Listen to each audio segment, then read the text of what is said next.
We start here. The Rock Hill community is remembering 6 people who died in a shooting 1 year ago today. Dr. Robert Leslie, his wife Barbara, and their 2 grandchildren, Ada and Noah, died on April 7th of last year at Robert and Barbara's home. 2 HVAC workers, Robert Shook and James Lewis, were also at the home during that shooting, and they died too. Police say that former NFL player Phillip Adams shot and killed the 6 people before turning the gun on himself. Now, doctors, you recall, found Adams had severe CTE. That's a progressive brain disease. It worsens with age, and it's associated with aggression and impulsive behavior. A year later, we still don't know exactly what led to this, but a donation Adams' family made could lead to future medical advances. And WCNC Charlotte's Indira Eskieva has been following all the developments in this story for us. Indira joining us live now. What have you learned? Fred, Vanessa, while we may never know why this happened, we are learning more about CTE, the brain condition caused by repetitive blows to the head.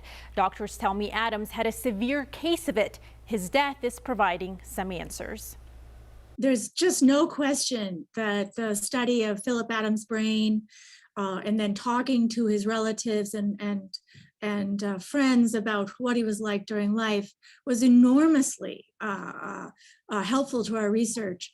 In search of answers, Adams' family donated his brain to Boston University's CTE Center, where Dr. Ann McKee found he suffered from a severe case of a brain disease most often seen in athletes. They become impulsive, they lose their self-control, they have aggressive and violent tendencies that they can't check down. Adams played football for most of his life, including 6 years in the NFL. He ended his professional career in 2015 with the Atlanta Falcons and had several documented injuries. Last December, his family shared how hard it was to get the help they knew he needed. And that's what I really think we need to address is all the people who have fallen through the cracks and are in desperate need for help.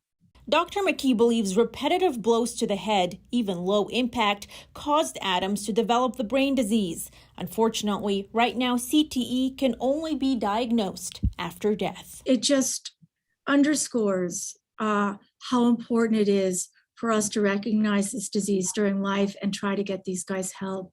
If we can just make, inch one bit closer to that with this horrible tragedy, that is making some good out of just a horrific set of events.